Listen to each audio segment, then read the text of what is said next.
Europe 1, Punchline, Laurence Ferrari. De quelques secondes, bienvenue si vous nous rejoignez à l'instant sur Europe 1 et sur CNews. On évoque cette attaque au couteau contre des policiers à Cannes. On a évidemment une idée très précise de ce qui s'est passé avec des images de vidéosurveillance qui ont été relatées par la police. Thibaut de Montbrial, on est avec vous. On voit très distinctement sur ces images qu'on va commenter pour nos auditeurs évidemment, un homme s'approcher au petit matin, il est 6h37, il va du côté des passagers où les fonctionnaires viennent de s'installer, il y a une femme policière qui est au volant, il lui plante le couteau dans le gilet pare-balles et ensuite il fait le tour de la voiture pour aller de l'autre côté. C'est là que les policiers sortent et interviennent, ouvrent le feu pour évidemment éviter qu'ils ne fassent des victimes. On se rappelle que la policière n'a pas été blessée uniquement parce qu'elle avait un gilet pare-balles. Et ensuite, on voit les policiers se mettre en formation triangulaire pour vérifier qu'il n'y a pas d'autres assaillants qui arrivent. C'est une réaction, encore une fois, qui est absolument en légitime défense. Je pense qu'il n'y a pas de doute. On voit bien sur les images la détermination de l'assaillant. Moi, la première chose que je voudrais souligner, c'est que ça permet de voir qu'il est très tôt le matin. Il est un peu plus de 6h30 du matin. L'intéressé arrive avec un couteau à la main. Il va directement vers le véhicule de police. Il est tout à fait manifeste qu'il est dans une intention d'agression avec une intention homicide.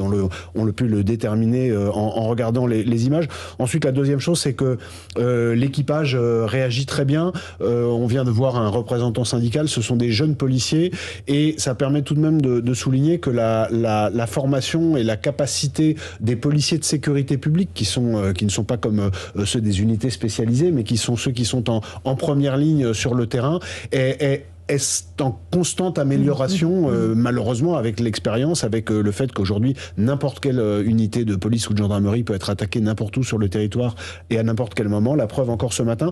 Donc une détermination homicide de l'assaillant est évidente et une très bonne réaction des policiers. On voit d'ailleurs un dernier point, mais qui est intéressant, c'est que juste après la neutralisation de l'assaillant, les policiers se mettent en formation vers l'extérieur en prenant chacun un secteur de surveillance, ce qui montre qu'ils sont complètement dans un scénario terroriste et ils s'attendent à une éventuelle deuxième vague d'assaillants.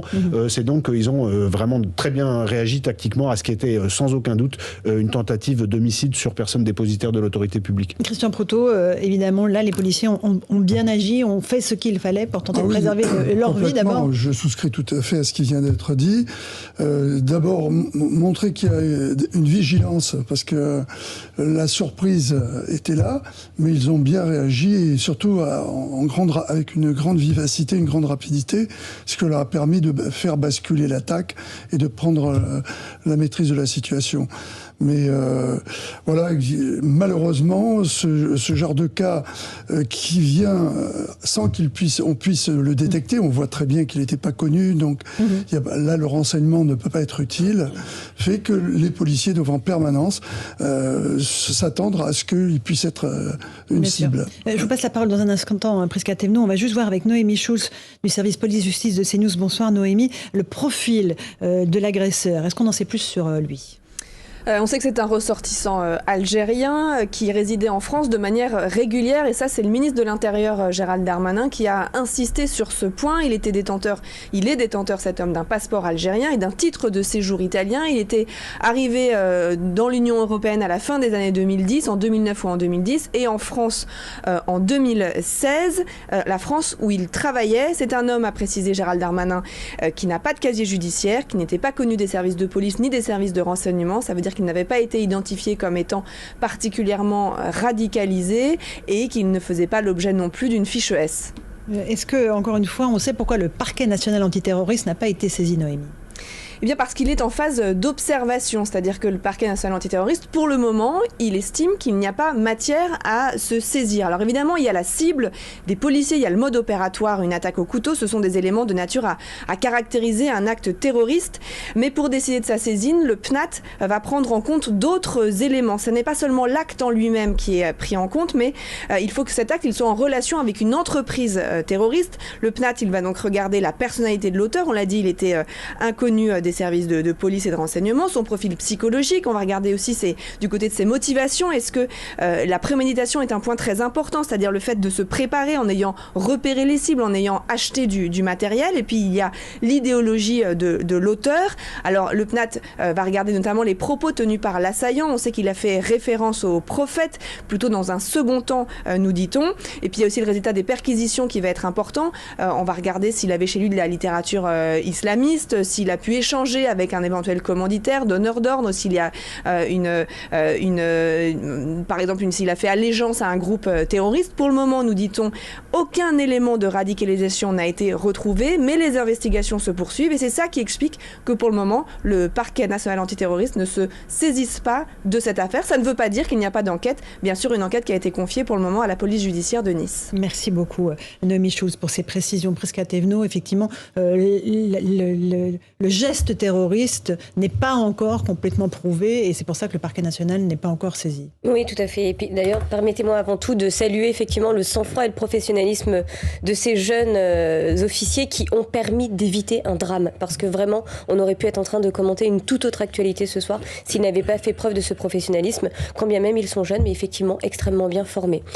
Donc oui, l'enquête est ouverte. Maintenant, il s'agit de venir confirmer les premières intuitions au regard de la nature de l'attaque, arme blanche, mais également de la cible de l'attaque, nos forces de l'ordre qui représentent l'autorité, qui représentent l'État, et puis également les premiers éléments qu'on a pu entendre et que la journaliste répétait justement avant. Il s'agit de confirmer, mais attention, ça ne veut pas dire que l'enquête n'est pas ouverte. Il s'agit maintenant de continuer les investigations pour savoir, notamment au biais d'auditions de l'entourage de l'éventuel assaillant, mais également des perquisitions qui peuvent aller à son domicile. Donc le tout est d'avancer, bien évidemment, avec sûreté, fermeté, mais de bien respecter les protocoles et les procédures qui sont mises en place par l'ensemble des officiers de terrain. Thibault de Montbrial, vous qui êtes spécialisé dans les questions terroristes. Je pense qu'il y a deux questions qu'il faut un peu dissocier. Il y a la question purement juridique, et c'est celle à laquelle on attend de voir quelle sera la réponse apportée par le parquet national antiterroriste, se saisir ou non.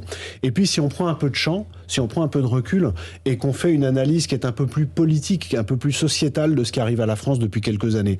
Il y a 10 ans, ça n'arrivait pas, ces faits-là.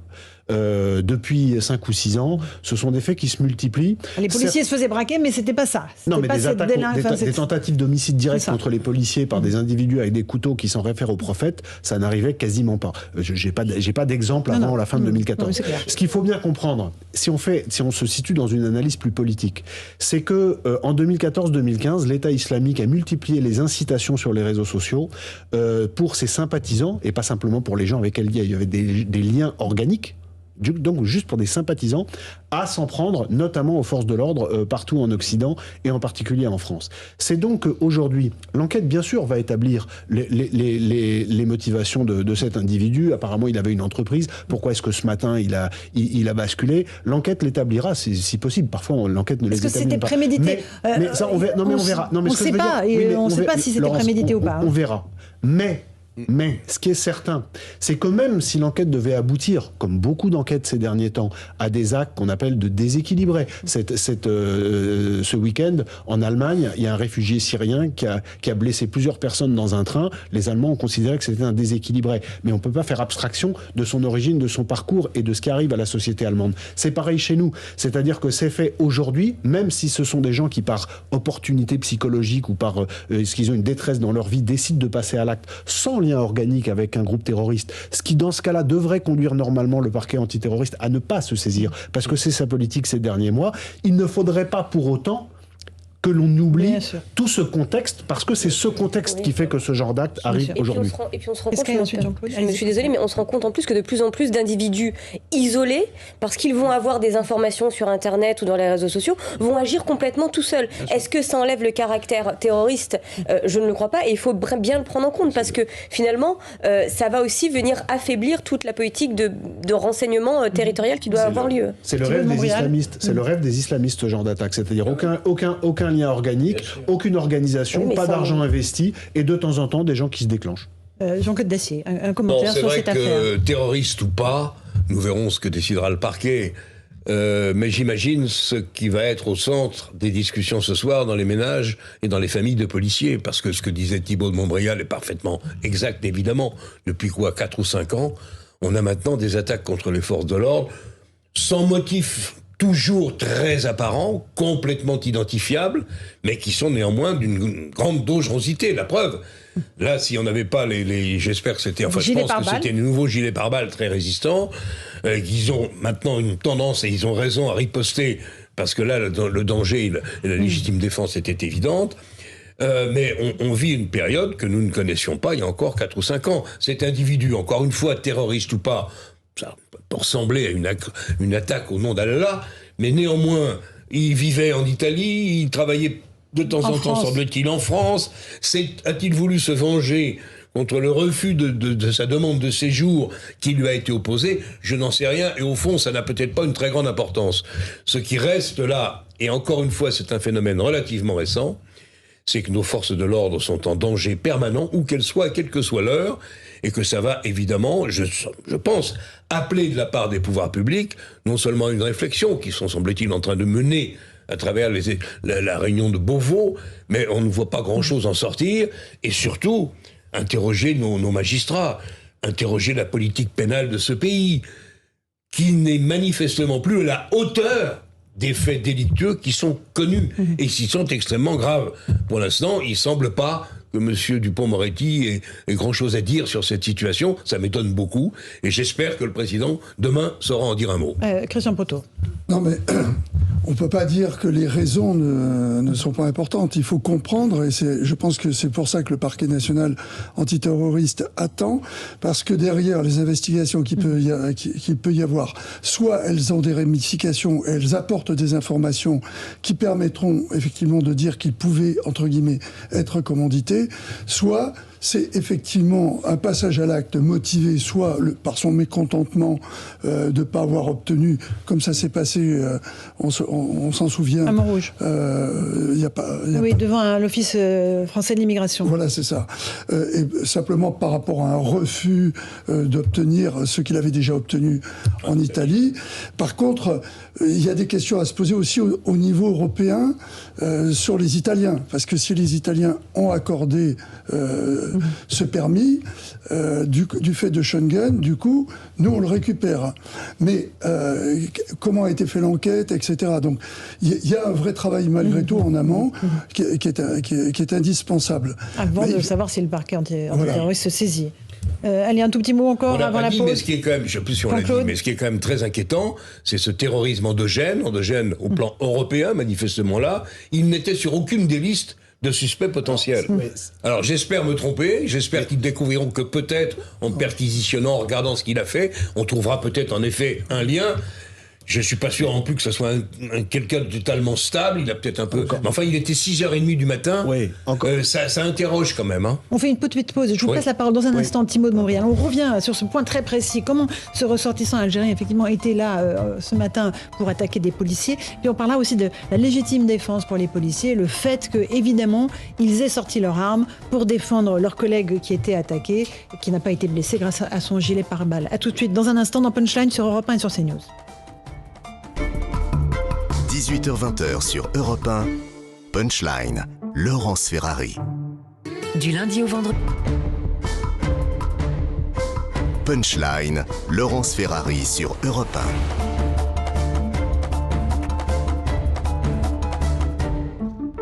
On se retrouve dans Punchline sur CNews et sur Europe 1. On revient sur ce qui s'est passé à Cannes ce matin. Une patrouille de policiers attaquée par un homme à l'arme blanche. On fait le point avec ce sujet de Viviane Hervé et on parle de la légitime défense pour les policiers juste après. L'attaque s'est produite vers 6h30 ce lundi devant le commissariat de Cannes. Les images de vidéosurveillance montrent un individu qui s'approche d'un véhicule de police. À son bord, 4 policiers. L'homme va prétexter de demander un renseignement, mais dès que la vitre arrière est abaissée, il poignarde le fonctionnaire, qui doit sa survie au gilet pare-balles qu'il porte. L'assaillant fait alors le tour du véhicule et s'en prend très violemment à la chef de bord. 2 de ses collègues se précipitent et font feu, blessant grièvement l'assaillant. Le ministre de l'Intérieur, Gérald Darmanin, s'est rendu sur place. Depuis plusieurs semaines, il avait demandé une carte de résident en France. La préfecture ne lui avait pas octroyé. Donc il était régulièrement sur le territoire national et la préfecture lui a donné un récipicé pour pouvoir étudier sa demande. Il n'a, à ma connaissance, aucun casier judiciaire en France et il n'a, à ma connaissance, été fiché par aucun de nos services. Il n'est notamment pas inscrit comme personne étant radicalisé, il n'a donc pas de fiche S. L'homme, âgé de 37 ans, a un passeport algérien. Il serait arrivé en Europe entre 2009 et 2010 et détient un titre de séjour italien, mais il est domicilié à Cannes selon une source policière. Il a été hospitalisé dans un état critique. L'enquête a été confiée à la police judiciaire de Nice. Le parquet national antiterroriste n'a pas été saisi. Il reste cependant observateur dans cette affaire. Thibaut de Montbrial, vous êtes président du Centre de réflexion sur la sécurité intérieure. Oui, deux petits détails intéressants quand même sur ce qui vient d'être dit dans le reportage. D'abord, l'individu qui n'est pas connu des services, ça ne veut pas forcément dire que les services ont commis une erreur, qu'il y a eu un loupé.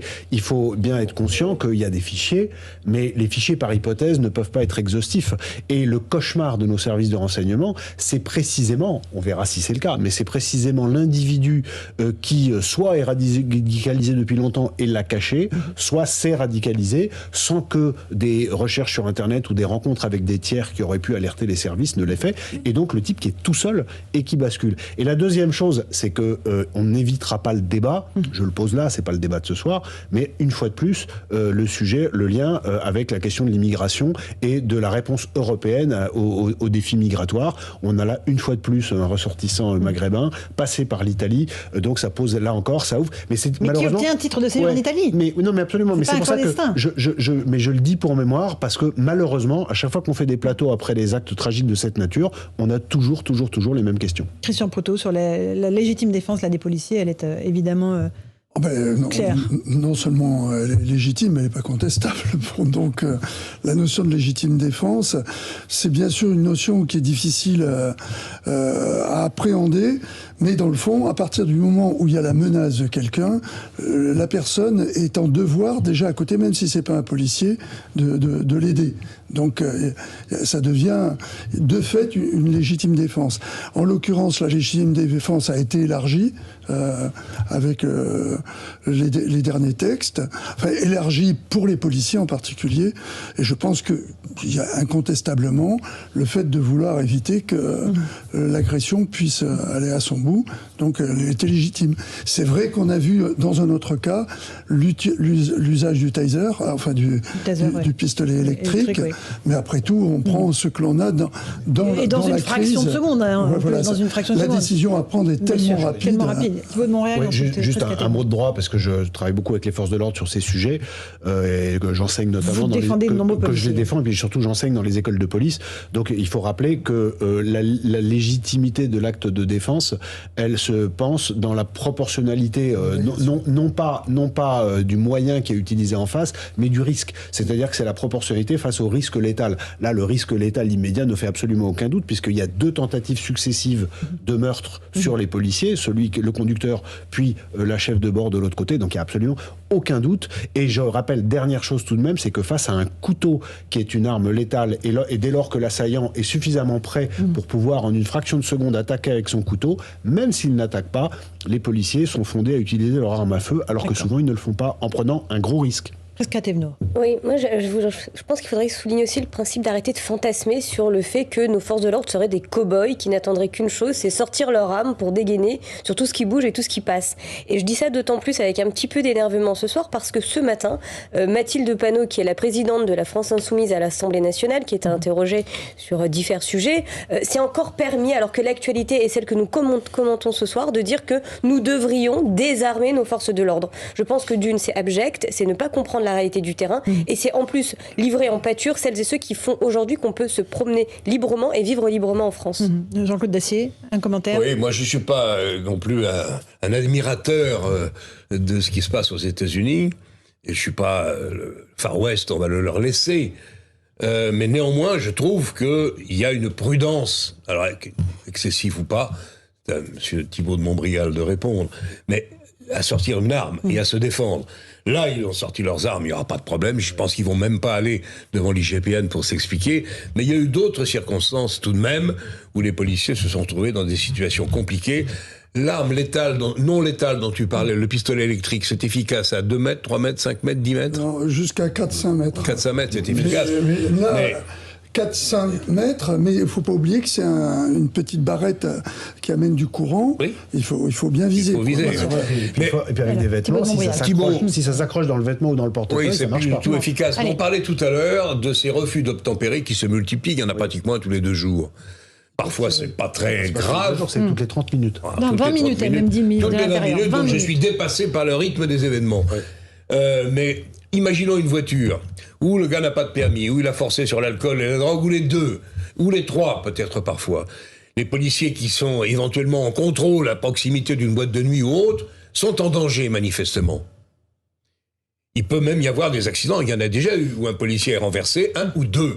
La police file, la voiture file, il n'y a aucun policier qui sera autorisé en situation de sortir son arme pour tirer dans les pneus de la voiture. Franchement, ça mérite un long débat, mais dans ce cas très précis, il est recommandé de ne pas tirer. Voilà, c'est ça, c'est clair. C'est tout. Là, en fait, il y en a 2 policiers qui ont été attaqués, le conducteur et l'autre. Juste pour rebondir sur ce qu'a dit ce que vous disiez, c'est ce qu'a dit la députée de la France Insoumise ce matin. Si les policiers français n'étaient pas armés sur le terrain, nous aurions 2, 3 ou 4 morts ce matin. D'accord. Christian Proto, un dernier mot. Non, je pense que le problème de l'emploi des armes, c'est un problème de formation. Et je pense qu'il y a depuis un certain temps en France une vraie formation, qu'il n'y a pas eu il y a pas mal d'années, justement parce qu'il n'y avait pas de mise en danger comme il y en a maintenant. Avec une éthique derrière, c'est-à-dire que tuer quelqu'un, c'est pas anodin. Donc on le voit, ils ont attendu et ils ont fait au moment où ils pouvaient plus faire.